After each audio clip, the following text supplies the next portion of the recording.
Merci mingi papa Roger pona kozongisela ngai lisusu maloba. Bandeko babolingo na tango oyo sikoyo tokoti na dossier ya professeur Chiku Chiku to Atalaku Chakudia. Bandeko babolingo tokoti na dossier ya Atalaku Chakudia toyebisaka bino tango nyonso ete bandeko. Président Nabiso Joseph Kabila azali phénomène. Mais bato mingi ba comprenaka te pourquoi tolobaka yango. Pona nini tolobi boye? Soki na lobi ete président Joseph Kabila azali phénomène parce que président Joseph Kabila azali na maîtrise moko. Na ndimite ke epesameli na ba Congolais mingi. Pona nini? Tomona ndenge ba finga président Joseph Kabila. Tomona ndenge ba sala ba loba makambo n'importe quoi pona Joseph Kabila. Mais Joseph Kabila toujours calme. Azongi sagate, alobagate, kaka nde. Silence na ye, avenir nde. Etalisaka. Bon moto na ye, pe pesaka réponse na bato ba mesana ko finga ye. Bandeko. Atalaku Chakudia azalaki invité na plateau ya télévision ya ba Congolais akendeki po ete akende koyanola ba mituna oyo ba Congolais il fallait babanda kotuna ye. Bandeko, soko ozali un politicien, il faut qu'on s'attendre na nyonso. Mais oya biso tozali kokamwa ba politicien oya biso toyebite ete tozali koyeba te soki bango bazalaka na biti moko ete bango balukaka po ete baluka moyen ya kozwa lidusu oyo ya kokotela bakende bakamba Kongo bayiba toyebaka te. Yo ozali politicien ondimi ete oleka na plateau ya télévision bato babanda kotuna yo mituna.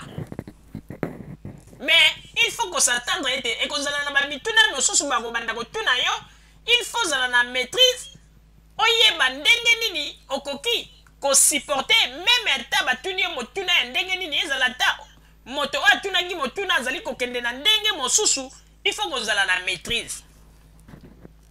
Bandeko babolingo eloko ekamwisi biso Atalaku Chakudia auti kosala bêtise moko ezalaka te.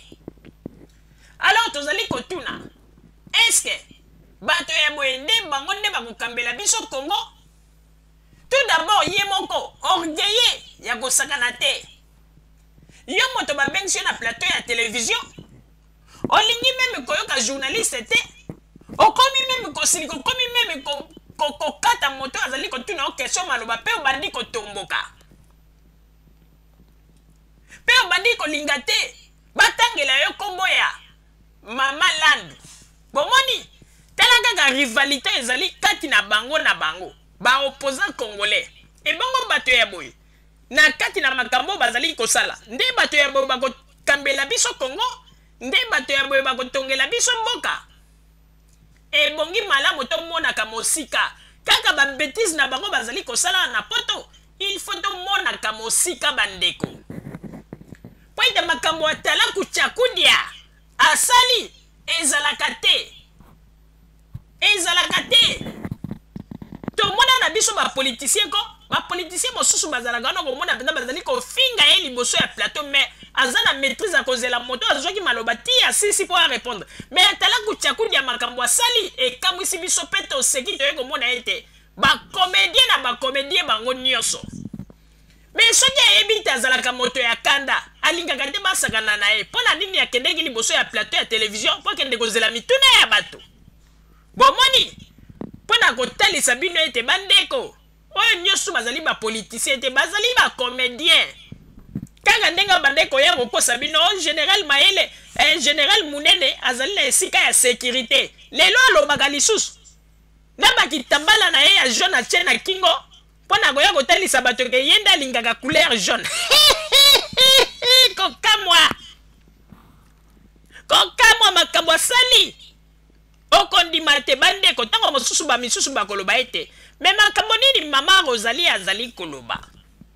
Papa Botamba tiela biso nanu babilili ya ndeko mobali oyo to professeur oyo bazali kobenga na kombo ya Chakudia oyo biso tobengaka ye Atalaku Chakudia boyoka ndenge nini botala ndenge nini réaction na ye ezalaki pe bino moko bo juger soki penza un politicien akoki ko réagir na ba situation ya boye sans maîtrise aza kosala makambo ye azali kokanisa ete ntango azali kosala makambo wana azali kobosana ete mokili ezali kotala mpona koyeba makambo oyo ye azali kosala bato bazali kotala ye me azali koyeba te akomi kosilika akomi meme kokata meme na journaliste oyo ayambi ye na plateau maloba kokamwa bandeko bacomédien na bacomédien apres lobi bolobi moto ya boye akamba Congo na ba réaction ya boye na ba acte ya boye ezali pasi pe mawa papa Mbotamba ba image s'il vous plaît. Bonsoir. Malheureusement mutazaki liboso kati téléphone ye moko par accident. To yamba dio sikoyo. Ok, bon, moi je réponds au nom de monsieur John Zola. Ouais. Là, il y a ça, moi, un petit remarque na professeur. Ouais. Professeur, on a l'andi depuis au Banaki émission jusqu'à présent. On dirait Aza sceptique na Kombo ya Mama Land. Parce que démarche professeur Azo Salaro na Mama Land Azo Sala, baza ko aboutir ne logo mo. Alors pourquoi pas qu'on réunir ba dossier na pour faire la démarche moko. Et puis, si Bataïga comment Maman Landou, professeur a s'agité. Mais pourquoi vous devez toujours citer le nom de Maman Landou? Je ne comprends pas. Un instant, professeur. Oui, mon cher ami. Voilà. Pourquoi je ne suis pas venu avec un dossier scientifique. Voilà. Apaisez-vous. Non, écoutez, mon cher ami, je vais vous dire, je vais vous interdire de dire ça. Je vais vous dire, je vais vous interdire de dire ce que vous dites. Je parle d'un dossier scientifique, je ne parle pas de Maman Landou. Maman Landou n'a pas créé les droits. Professeur, vous avez compris? S'il vous plaît. Le droit, c'est une affaire scientifique. La conversation. Je suis venu avec la science ici. Je ne viens pas avec le nom de Maman. Alors, cool down, please. Parce que vous devez savoir me respecter. Vous ne payez pas ma vie, ni Maman Landou ne paye pas ma vie. Merci. Alors, vous devez savoir me respecter. Ok, merci beaucoup, professeur. Vous ne devez pas toujours me faire des remarques. Est-ce que vous savez combien d'argent je dépense chaque jour pour le Congo? Ok, merci, professeur. Vous venez me faire des remarques. Me paye au moins une fois la télévision pour que je vienne parler. Bon, professeur, coulez-vous. Calme down. Non, non, avec les Congolais, il faut leur dire la vérité. Voilà. Vos frères ne payent pas un sou pour leur libération. Merci beaucoup. Vos frères ne payent rien. Quand il s'agit de payer, ils fuient. Mais ils viennent ici pour me faire des remarques. Est-ce que vous savez ils savent combien j'ai payé pour m'asseoir ici? Professeur, est-ce que vous savez qu'à partir des questions par non, non, est-ce qu'ils savent combien je paye pour m'asseoir ici? Vous avez fait circuler les messages devant moi. Que les gens apprennent. Bon, s'il vous plaît. Vous avez fait circuler les messages à vos frères que vous demandez que professeur Chakudia vienne à la télévision. Vous avez fait circuler les messages. Vous avez reçu combien d'argent? Mais pas one pound. Bon, alors, il faut leur dire la vérité. Il faut commencer maintenant à leur dire, stoppez. Vous voulez contribuer, amenez l'argent. Vous ne voulez pas contribuer, ne téléphonez même pas à la télévision. Merci pour restez chez vous. Ça, c'est l'opinion de nos Julien Chakudia et c'est l'opinion des acteurs Libosé. Si vous ne contribuez pas, à partir d'aujourd'hui, arrêtez d'appeler. Une très bonne chose. Professeur. Arrêtez d'appeler. Pour nous embrouiller inutilement comme ça. Merci beaucoup, professeur. Là, est-ce que vous... Non, non, vos frères, ils commencent à nous énerver. Quand vous venez ici, ils croient que c'est d'amusement. Merci beaucoup, professeur. Mais ne vous en faites pas. Oh, écoutez, il faut savoir dire maintenant la vérité à vos frères. Oui. Moi, je vous observe. Vous avez dit la vérité. Il n'y a pas un compte pour la résistance. Il n'y a pas un compte pour les combattants. Et quand on vous demande de l'argent, vous dites, non, ils veulent voler notre argent. Même quand vous ne payez pas. Alors, il faut arrêter maintenant de jouer. Merci, ça c'est le professeur Julien Chakudia qui parle. Tu vas malade de comment ça pour faire la politique. Allô? Allô, bonsoir. Faut pas s'amuser comme ça avec les gens. Patienter na maîtriser nous plateau mouké professeur à coup down 2 minutes. Il n'y a que notre société qui fonctionne comme ça. Nous avons quelqu'un en ligne. Les Nigériens ont des comptes, les Ghanéens ont des comptes. Il n'y a que nous qui avons des comptes. L'école professeur, l'école de la vérité. Il faut leur dire maintenant la vérité. Ça, ils viendront là-bas, ne vous en faites pas. Allô?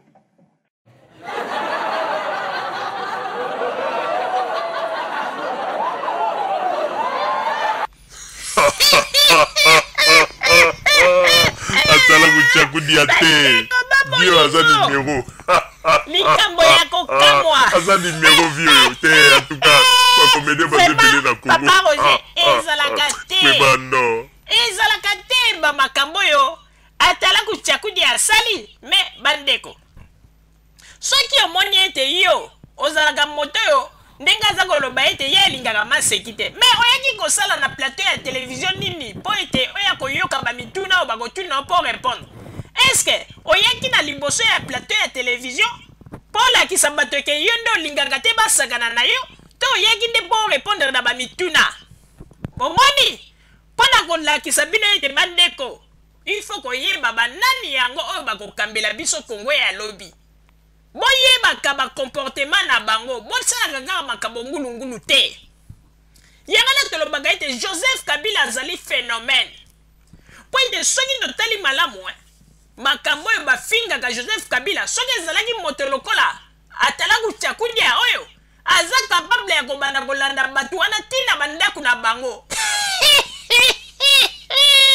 atala kuchakudia biloko asali ezalaka te bandeko boza komona no en tout cas ezali soni pe mawa papa Roger napesi yo maloba vraiment maman Rosalie kaka ndenge tolobaka tango nyonso il faut biso ba congolais tomonaka mosika toyeba banani oyo biso tozali kolinga ete po ete lobi bakambela biso mboka ba acte ya boye oyo ezali komonana bandeko toyebisaka bino tango nyonso ekozala malamu mingi bo prévoir likambo ke lobi bo banda koloba soki toyebaki tolobaka yango tango nyonso lingala oya soki toyebaki ezalaka malamu mingi te po ete moto alobaka tango nyonso soki nayebaki wana tango aza koloba yango maya miso eza kokita mais alors bako peuple congolais toza koyebisa bino 32 ans oyo tosi topase tozwa expérience ya makasi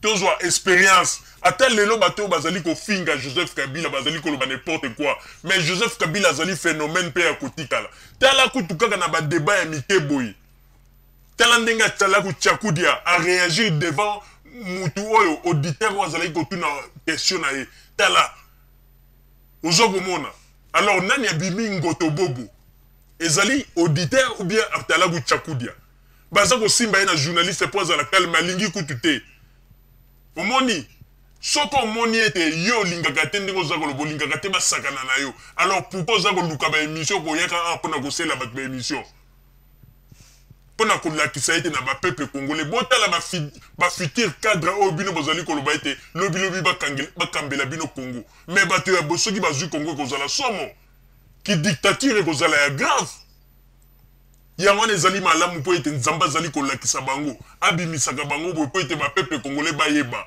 vraiment nayokeli meme na ndeko atunaki motuna mawa parce que na félicité ndeko wana makasi malgré atala kuchakudia alakisi ke azali moto moko azali irresponsable vis-à-vis na makambo ya sali na félicité ndeko wana mpo ete azalaki pe na maîtrise nayebi te soki esukaki ndenge nini me ndeko wana azalaki na maîtrise parce que eloko oyo atala kuchakudia asali ye na mwana kuluna différence ezali te alors boza komona yango tolobi ete Joseph Kabila azali phénomène mpo na makambo oyo bafingaka Joseph Kabila bamakambo oyo balobaka ndenge azalaka calme ndenge azalaka na maîtrise alobaka rien mais soki ezali moto lokola atala kuchakudia me akobanda kolanda bato mosusu ntina bandako na bango mpona koluka bajustification oza komona bainvite oyo na plateau ya télévision mbala ya liboso moto abengi alobi ke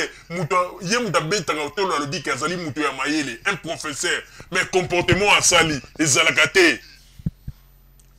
te bandeko oyo oko toza koloba yango ezalaka te oyo mpenza ke toyebisi bino ke bato oyo nde boza koloba bafutur cadre mpo bakambela bino kongo bato oyo me bokolela ebele bokosambwa bosala erreur te nazala mingi ya koloba te baimage wana bino moko bapeuple congolais bojuge yango botala bato nde boza koloba ete bango nde bafutur cadre bazali kobunda mpo na mboka kokamwa bandeko mama Rosalie nazongiseli yo maloba